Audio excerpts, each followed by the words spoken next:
impossible. We are unstoppable. Another world is possible. We are unstoppable.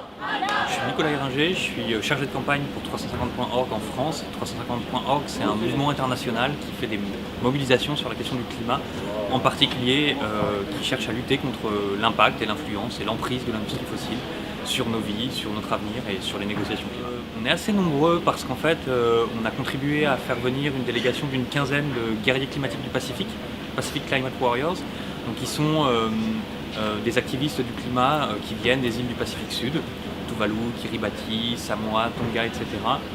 Et qui viennent ici pour donner un message très simple qui est que d'une part, ils ne sont pas en train de couler mais de se battre et de lutter, ils ne sont absolument pas résignés et qu'en même temps, en tant que personnes étant directement impactées par les conséquences du réchauffement climatique, leurs voix et leurs revendications doivent être particulièrement entendues dans un espace comme celui-ci, en particulier leur demande de mettre un terme à l'exploitation des combustibles fossiles. Et puis on a aussi aidé à faire venir ce qu'on appelle la US People's Delegation.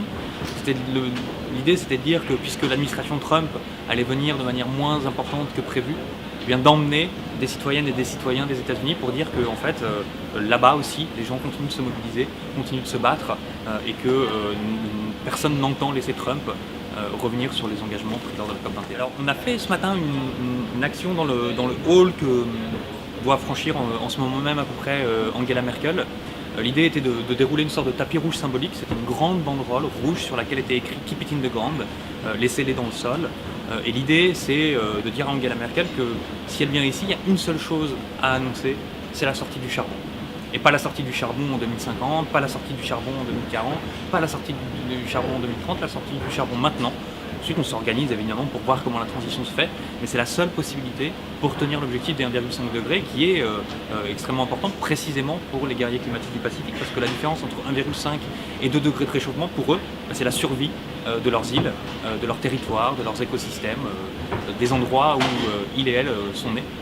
Et puis, ce qui est assez aussi intéressant, c'est que cette banderole, c'est une banderole qu'on avait faite pour le 12 décembre 2015, pour l'action des lignes rouges, qu'on avait du coup déployée dans les rues de Paris. Elle fait 120 mètres de long, pour symboliser le fait que le 12 décembre, nous, le Mouvement pour le climat, nous prenions un engagement clair à tracer ces lignes rouges et à faire barrage à toutes les tentatives de l'industrie fossile de franchir ces lignes d'un futur juste et vivable. Et cette banderole, elle voyage depuis de mobilisation en mobilisation, et donc elle a été portée par des milliers et des milliers de mains, des milliers et des milliers de mains de toutes celles et ceux qui luttent contre l'industrie fossile, et elle est renforcée quelque part symboliquement par ces milliers de mains.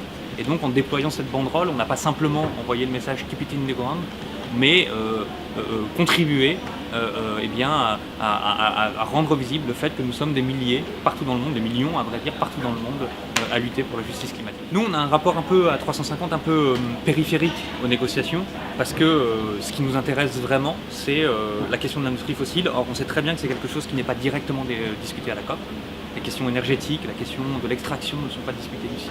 Donc on utilise la COP comme un moyen dans lequel on peut quand même faire passer ce genre de message, dans lequel on peut aussi organiser des réunions avec l'ensemble de nos partenaires qui sont présents, dans lequel on peut faire le lien avec d'autres mouvements pour construire des mobilisations, comme ça a été le cas en ouverture de la COP avec l'action Ende Gelände de blocage d'une mine de charbon, à laquelle ont participé les guerriers climatiques du Pacifique qui ont fait une cérémonie traditionnelle au bord de la mine.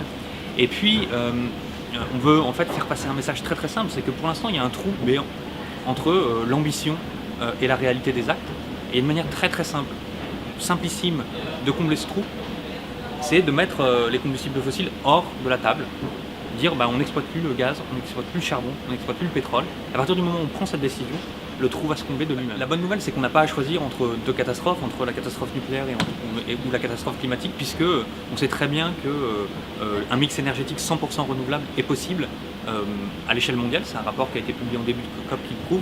En France, à l'horizon 2050, sans surcoût, c'est possible. Le Costa Rica, le Danemark sont déjà quasiment à un mix énergétique 100% renouvelable, voire dépassent cela. Le Danemark est parfois producteur, produit 140% de ce qu'il consomme rien qu'avec les énergies renouvelables. Et puis l'idée c'est aussi d'insister sur le fait qu'on ne veut pas simplement du 100% renouvelable, mais du 100% renouvelable pour toutes et pour tous. C'est-à-dire qu'il y a une question de savoir qui va posséder, qui va avoir le contrôle de la production énergétique. L'idée n'est pas de laisser des méga projets s'installer et prendre le pouvoir sur les vies. Et l'idée, c'est aussi de dire on peut utiliser ce genre d'alternative comme une manière de lutter.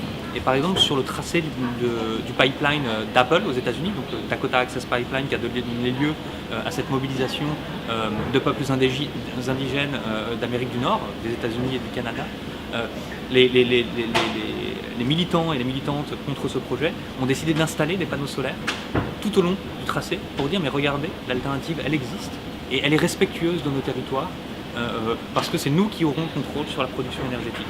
Donc c'est pas simplement de dire il y a des alternatives d'un côté, il y a les résistances de l'autre, mais qu'en fait les alternatives sont un outil au service de la résistance.